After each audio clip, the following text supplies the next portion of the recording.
Look at the loaf on your counter. It is soft. It is white. It has been sitting there for 9 days, and it has not gone stale. Nothing that came out of a medieval oven could do that. Stop and think about what that actually means. Softness is not freshness. Softness is engineering. That loaf was designed to survive a supply chain, not to feed you. Bread was called the staff of life for 6,000 years. It carried empires. It paid wages. It was the single food that stood between a family and starvation. And in one human lifetime, we turned it into the food most people say they feel worst after eating. The strange part is this. The history of bread shows the recipe barely changed for millennia. Flour, water, salt, time. Then, in a lab in England, one of those 4 was deleted. Not the flour, not the water, not the salt. In 1324, a farm worker outside York ate 2 to 3 pounds of bread a day, 70% of his calories, every single day. He was not bloated. He was not sluggish. He was hauling stone. And here is the part nobody tells you. The wheat he ate had almost the same gluten content as yours does. So if the gluten did not change, why does the bread hurt? Hold that. Because the answer is not the ingredient. It is the clock. Ancient bread took a day to make. Yours takes about 3.5 hours from flour to shelf. That gap is where everything went wrong. And by the end of this video, you will be able to spot it on a label in 4 seconds. Let me show you the size of the change first. Walk into any supermarket. Pick up the cheapest white loaf. Turn it over. You will find 20 to 30 ingredients. Emulsifiers, enzymes, preservatives, dough conditioners. Now compare that to a loaf pulled from a village oven in 1350. 3 ingredients, sometimes 4. That is not nostalgia talking. That is a recipe list. One of those loaves is food. The other is a manufactured product that has been shaped to look like food. And your gut can tell the difference even when your eyes cannot. Now, the number that should worry you. White bread has a glycemic index of around 75. Table sugar sits near 65. Read that again. Spooning sugar into your mouth raises your blood sugar slower than eating a slice of soft white toast. That is not a metaphor. That is a measurement, repeated in labs for decades. Your body does not see bread. It sees fast fuel. Blood glucose climbs. Insulin floods in to clear it. 40 minutes later, you crash. And you are hungry again. And you did not do anything wrong. The loaf did exactly what it was built to do. Now stack that against the medieval worker. He ate 3 times more bread than you do, and he did not ride that roller coaster. Same grain family, same basic recipe, completely different response in the body. So what is the missing variable? It is not willpower. It is not portion size. It is something that was removed from the process on purpose, for money, in a specific year by a specific institute. Here is the moment that changes how you see your kitchen. For most of human history, bread was slow because it had to be. Bakers had no packet yeast. They kept a living culture in a crock by the fire. Wild yeast and bacteria that they fed, guarded, and passed down like an heirloom. A daughter carried her mother's starter to a new village. That culture worked on the dough overnight while everyone slept. And while it worked, it broke the bread down. It took the hard parts apart before the bread ever reached a human stomach. Sourdough fermentation was not a flavor choice. It was a digestion system that ran outside the body. 12 hours of it, sometimes 24. That is a real thing your ancestors did for you, and it took 1 generation to throw it away.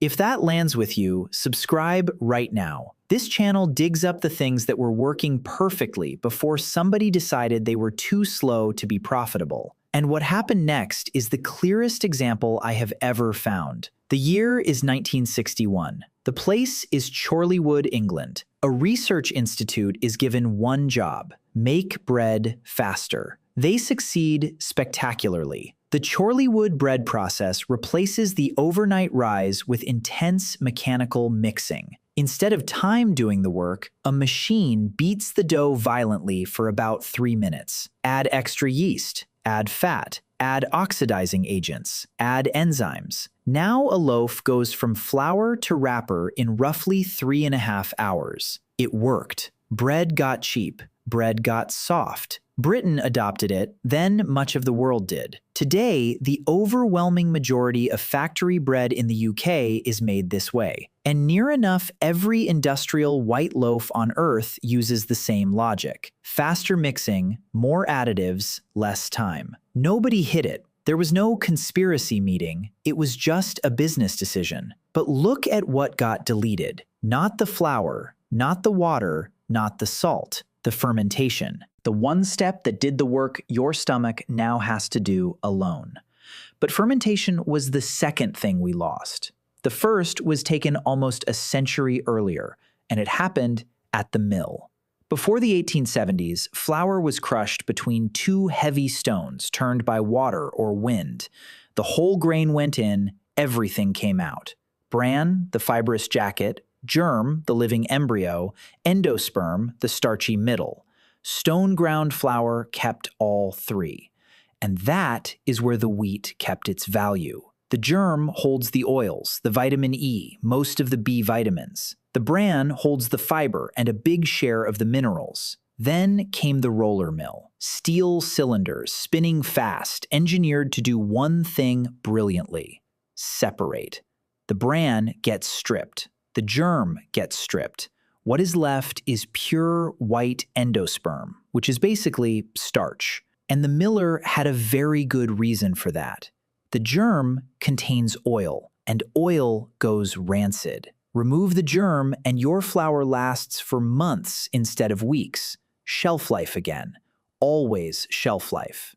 That is the pattern, and once you see it, you cannot unsee it. Now here is where people get lied to, politely. Look for the word enriched on a flour bag. It sounds generous. It is not. Enriched means nutrients were taken out and a small handful were put back by law, because in the early 20th century, white flour was leaving populations deficient. Governments had to legislate vitamins back into the food supply. Think about that. The processing was so aggressive that it required a legal patch. And the patch is partial: iron, some B vitamins, folic acid in many countries. What does not come back is the fiber. What does not come back is the magnesium and most of the zinc. What does not come back is the germ oil. You are handed back 4 items from a shelf you emptied of dozens. So when a label says enriched, translate it in your head. It means stripped, then partially refilled. Which raises an obvious question. If the milling gutted it in the 1870s and the fermentation was deleted in 1961, what exactly did we do to the wheat plant itself? This is where it gets genuinely strange. Wheat is not one plant. It is a family, and the members do not have the same number of chromosomes. Einkorn wheat, the oldest cultivated wheat we know, has 14. It was being farmed over 10,000 years ago in the Fertile Crescent. Emmer, the wheat that fed the pyramid builders, has 28. Modern bread wheat has 42. That is not a small edit. That is 3 sets of genetic instructions stacked on top of each other over thousands of years of natural crossing. So people ask, what is einkorn? And the honest answer is that it is the closest living thing we have to the grain humans first chose. Small ears, low yield, weak, fragile gluten that will not hold a tall, airy loaf. And that weakness turns out to matter enormously for how it behaves inside a human being. Farmers dropped it for a very rational reason. It fed fewer people per acre. But the trade was not free, and the bill arrived late. Jump to the 1960s again. An agronomist named Norman Borlaug breeds wheat with a shorter, thicker stalk. Tall wheat falls over when you feed it fertilizer. Short wheat does not. Suddenly, you can pour on nitrogen, and the plant puts that energy into grain instead of straw. Yields explode. India and Pakistan pull back from famine. He wins the Nobel Peace Prize, and he earned it because that wheat kept hundreds of millions of people alive. Modern wheat was not a mistake. It was a rescue.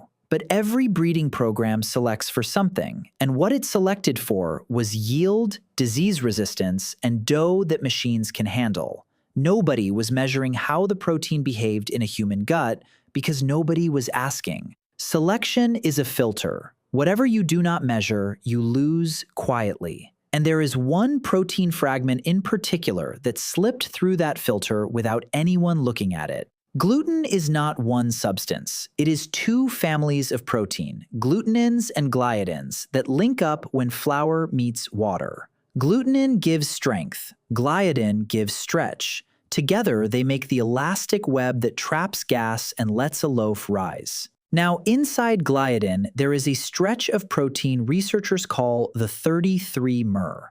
It is famous for one reason. Human digestive enzymes cannot fully break it apart. Our gut simply lacks the tools. So it survives the stomach and arrives in the small intestine almost intact. In most people, nothing happens. In people with the genetic setup for celiac disease, the immune system reads that intact fragment as an invader and attacks the intestinal lining. It is an autoimmune condition, and it is measurable in blood and biopsy. So the obvious conclusion is that modern breeding cranked up the gluten. That is the story everyone repeats. And when scientists actually went and checked, they found something that breaks it. Researchers went into seed archives. They grew old wheat varieties and new ones side by side, in the same soil, in the same seasons, and measured the protein.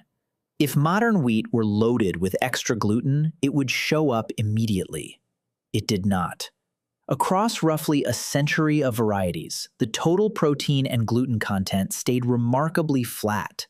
Some newer varieties had slightly more of certain gliadins, some had slightly less. There was no dramatic spike.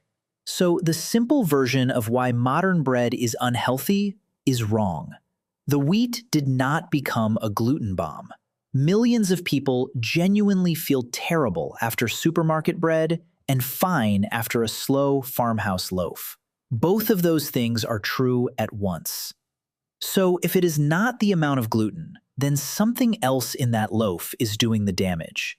And the leading suspect is not a protein at all. It is a sugar.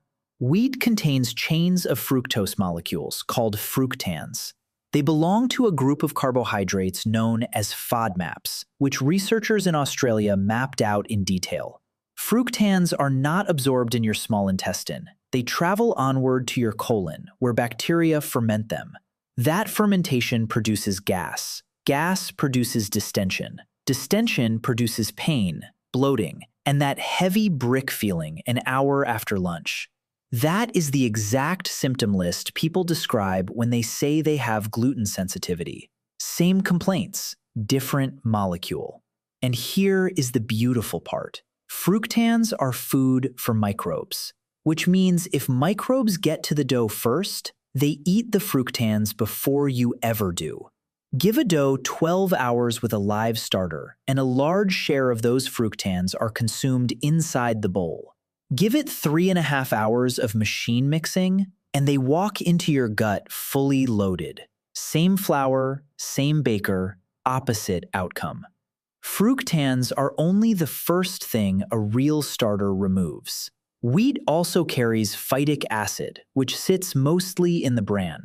Phytic acid is a storage molecule for the seed, and it binds tightly to minerals: iron, zinc, calcium, magnesium. Bound up, they pass through you unused. This is the quiet irony of eating a fast, wholemeal loaf. You added the bran back, and you also added the thing that blocks the minerals in it. A slow acidic ferment fixes that. The lactic acid bacteria drop the pH, and that acidity switches on an enzyme called phytase that is already present in the grain. Phytase dismantles phytic acid. The minerals come loose. Studies measuring this find substantial reductions in phytate during long sourdough fermentation, with better mineral availability as a result. Nobody in a medieval village knew any of this. They just knew the overnight loaf sat better, so they kept doing it for 600 years. And there was a third thing that ferment was doing that we only proved recently. It was working on the gluten itself. Give lactic acid bacteria enough time, and their enzymes begin cutting protein chains into smaller pieces. Researchers have taken this to an extreme in the lab, using selected bacterial strains and very long ferments to break gluten down so far that the resulting bread barely registers as gluten to the immune system. That is a controlled laboratory process, not what your local bakery does. And nobody with celiac disease should ever gamble on a sourdough loaf. Be very clear about that. But it tells you the direction of travel. Time plus acid plus microbes equals a protein that has already been partly taken apart before it reaches you. Your grandmother's loaf arrived at the table pre-digested. Your supermarket loaf arrives fully assembled and hands your gut the entire job at once. Now think back to that peasant eating 3 pounds a day. He was not eating a tougher bread. He was eating an easier one.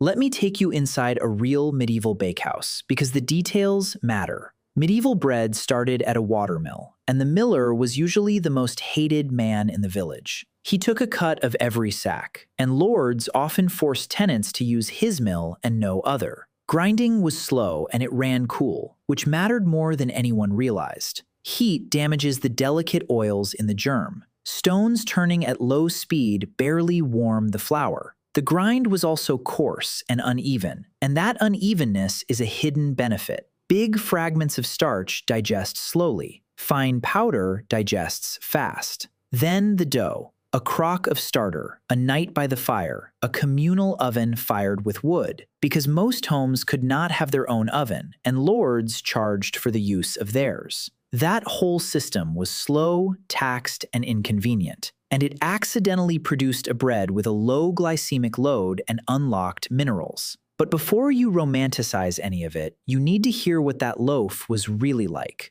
It was gritty. Stone mills shed fine particles of stone into the flour. Archaeologists can read that straight off medieval skeletons because the teeth are worn flat in a pattern you do not see in people who eat soft food. It was also dangerous in bad years. Damp rye and wheat can carry ergot, a fungus that causes burning pain, hallucinations, and gangrene. Whole villages suffered outbreaks. And bakers cheated constantly. They bulked flour with chalk, ground beans, even sawdust when grain was scarce. So no, the past was not clean. The point is much narrower and much stronger than that fantasy. Their process happened to protect the nutrition. Ours happens to strip it. That is the entire argument, and it survives without any romance at all. The proof that people took bread seriously is that they wrote laws about it, very strange laws. In 1266, England passed the Assize of Bread and Ale. It fixed the weight of a loaf against the price of grain. Grain gets expensive, the loaf gets smaller, but the price stays fixed, so a poor family always knows what a penny buys. Break the rule and you were fined, pilloried, or dragged through the streets with the underweight loaf hung around your neck. This is where the baker's dozen comes from. Give 13, never 12, because being one short was not a mistake, it was a crime. A government regulated bread weight for centuries because bread was not a side item, it was survival infrastructure. Now compare that to what your bread is regulated for today. Shelf life, labeling, food safety, all useful, none of it about whether the loaf still nourishes you. The priority moved. And the loaf that everybody actually wanted back then is the one that would horrify a modern nutritionist. White bread was the luxury. The finest was manchet, made from flour sifted again and again through cloth to remove every trace of bran, and it landed on the Lord's table. Beneath that came a ladder of coarser loaves, down to the dark, dense, heavy bread of the poorest households, often stretched with rye, barley, oats, or beans. Everybody wanted to climb that ladder. White meant status. Dark meant you could not afford better. So the peasant was not choosing whole grain bread because he was wise. He was eating it because he was poor. The wealthy man ate the refined loaf, sat down, and got the closest thing that century had to a modern blood sugar spike. So the real story is not noble peasants and evil industry. It is that we industrialized the aristocrat's loaf and served it to everyone. We took the status food and made it the default. And the effect of that shows up in the timeline. Celiac disease is the cleanest evidence we have because you can test for it in stored blood. Researchers took frozen serum samples collected from American Air Force recruits in the 1950s and screened them with modern antibody tests. Then they compared those results to people of the same age today. The rate of celiac disease had risen several-fold. That is not better diagnosis. That is the same test on both groups, decades apart, showing a genuine increase. Something in the environment changed. Candidates include how wheat is processed, how much of it we eat, when infants first meet it, antibiotic use, and the state of the gut microbiome. But the increase itself is not in dispute, and the timing sits right on top of the industrial bread era. Which brings us to the far larger group, the people who test negative for everything and still feel wrecked after a sandwich. These people were told for years that it was in their heads. Then researchers ran the proper experiment. Blinded trials, where volunteers who believed gluten was their problem were fed identical foods with and without it, without knowing which was which. Many could not tell the difference. Their symptoms fired either way. That looks like a debunking, and plenty of headlines ran it that way. But look closer at what those trials swapped. They swapped the gluten. They did not remove the fructans, and they did not change the fermentation. When later trials targeted fructans specifically, symptoms tracked the fructans far better than the gluten. So the sensation was always real. The label was wrong. You were blaming a protein while a carbohydrate and a 3.5-hour production schedule did the work. And that leads to the experiments that actually tested old bread against new. Italian research groups have run this repeatedly because Italy still grows ancient grains commercially. Take people with irritable bowel symptoms. Feed them ordinary industrial bread for a period. Then switch them, without telling them, to bread made from an ancient variety, stone-milled and slowly fermented. Symptom scores fall. Bloating, pain, and fatigue improve in a large share of participants. Other trials have compared einkorn wheat bread against standard bread and measured lower blood glucose and insulin responses. These are small studies, and the honest reading is that the effect probably comes from several things at once. The variety, the milling, and the ferment are all changed together. But every one of those changes points the same direction: slower, coarser, older, longer. And when bakers apply all of them at once, the results are consistent enough that people who had given up on bread start eating it again. So why does the modern loaf hit your blood so hard? Particle size. Roller milled flour is close to a powder. The finer the particle, the more surface area your enzymes can attack at once, and the faster starch becomes glucose. Baking makes it worse because heat and water swell the starch granules and burst them open in a process called gelatinization. Pre-burst starch is digested almost instantly. Coarse, gritty, slowly fermented bread does the opposite. The pieces are bigger, the acid from the ferment slows stomach emptying, and the fiber gets in the way. That is why white bread blood sugar responses run so much higher than the loaf your great-grandmother pulled from a village oven. The remarkable thing is that none of this required a new ingredient. We changed how small we ground it, how fast we mixed it, and how long we waited. 3 physical decisions. Then, on top of all that, we started adding things that no baker in history had ever heard of. Read the back of an industrial loaf and you will find emulsifiers, listed under names like mono and diglycerides, or DATEM. Their job is to keep the crumbs soft for days. You will find calcium propionate, which stops mold. You will find enzymes, which often do not appear on the label at all in many countries because they are treated as processing aids. And in the United States, you may find azodicarbonamide, a dough conditioner that is banned in bread in the European Union and Australia.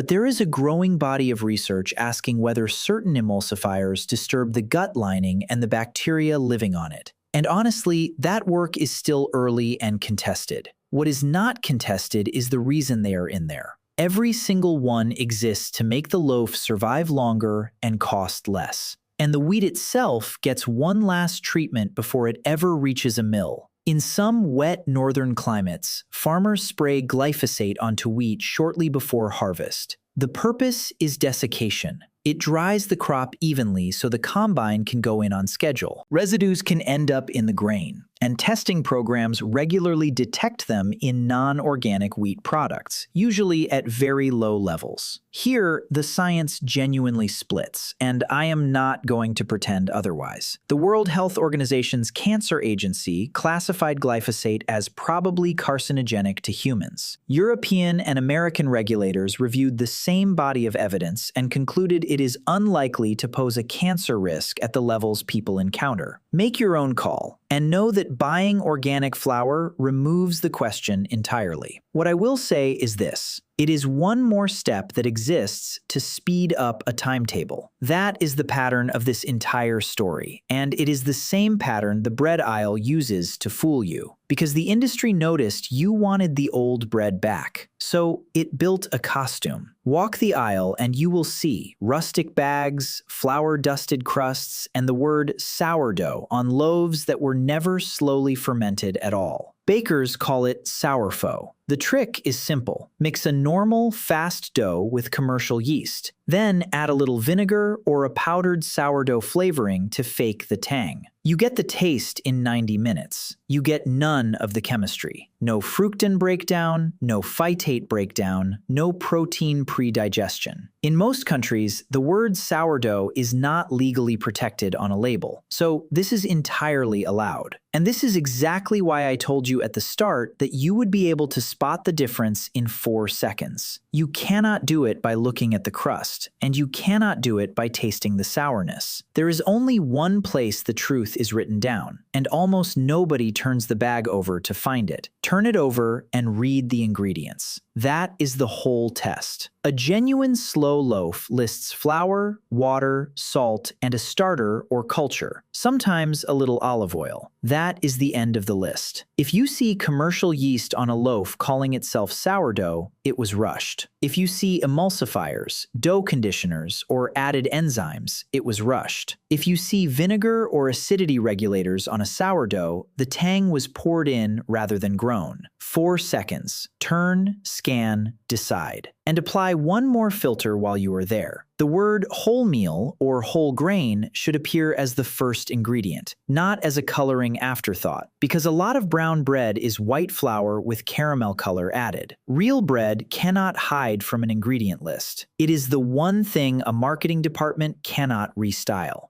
Once you have that filter, the next question is where to actually find the stuff. 3 routes in order of effort. First, find a bakery that ferments overnight and just ask them. Ask how long the dough proves and whether they use commercial yeast. A real baker will answer instantly and usually enjoy the question. 12 hours or more is what you want. Second, buy from a mill or brand that stone grinds and look for the older grains if you can get them. Spelt and emmer are far easier to find than einkorn, and they behave more gently for a lot of people. Third, and cheapest by a mile, make it yourself. A starter is flour and water in a jar, fed daily, alive within about a week. Mix your dough after dinner. Leave it overnight on the counter, shape it in the morning, and bake it. Total hands-on time is maybe 15 minutes spread across a day. The oven and the clock do everything else, exactly as they did in 1324.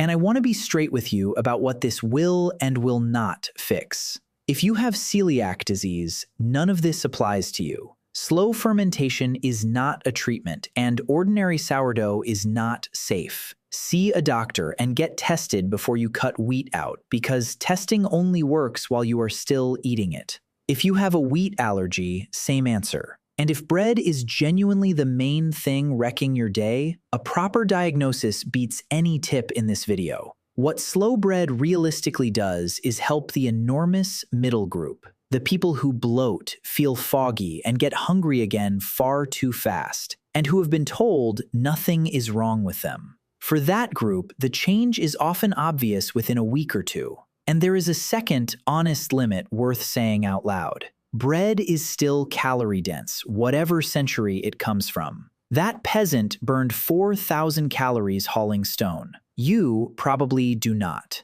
So the amount matters too, and the medieval comparison has a hard edge to it. And if you cannot get slow bread where you live, you still have moves. Two of them are almost free. First, freeze your bread and toast it from frozen. Chilling cooked starch changes its structure into something called resistant starch, which your enzymes break down more slowly. And studies measuring blood glucose after that treatment find a meaningfully lower response than fresh bread. Second, stop eating bread naked. Fat, protein, and acid all slow stomach emptying, so olive oil, cheese, eggs, or even vinegar alongside the slice flatten the curve. Third, widen your grains. Barley, oats, and rye behave very differently from fine wheat flour, and whole intact grains beat any flour ever milled, because the structure of the seed is still doing the work. None of that is a substitute for a properly fermented loaf. It is what you do on a Tuesday when the only shop open sells one kind of bread. Because we should not pretend they were healthier than us overall. They were not. Famine arrived every few years. Children died constantly. Infection killed people who would now be treated in an afternoon. But their metabolic profile really was different, and the pattern of disease we are dealing with really is new. What changed is not that people got weak, it is that the food got fast. Every single step in this story was a speed decision. Grind faster with steel, ferment less to free up the ovens, mix harder to skip the wait, add chemistry so the loaf survives the truck, spray the field so the harvest lands on time. Not one of those choices was about you, and every one of them removed something that used to happen before the bread arrived at your table, which means your body inherited the leftover work. That is the answer to the question I asked in the first minute. The gluten did not change much. The clock did. Fermentation was the step we deleted, and it was doing 3 jobs at once: eating the fructans that bloat you, unlocking the minerals the bran was holding hostage, starting the breakdown of the proteins your enzymes struggle with. A medieval baker did all of that by accident, overnight, for free, using a jar of living culture he never understood. We replaced it with 3 minutes of machinery and a list of additives. And then we told people their bodies were the problem. So here is what to do tomorrow. Turn 1 loaf over. Read 4 lines. If the list is longer than your hand, put it back. Ancient bread was never a superfood. It was just food that had been given enough time. If this rewired how you see your kitchen, the next video does the same thing to another everyday item you have never once questioned. It is on screen now. Go watch it.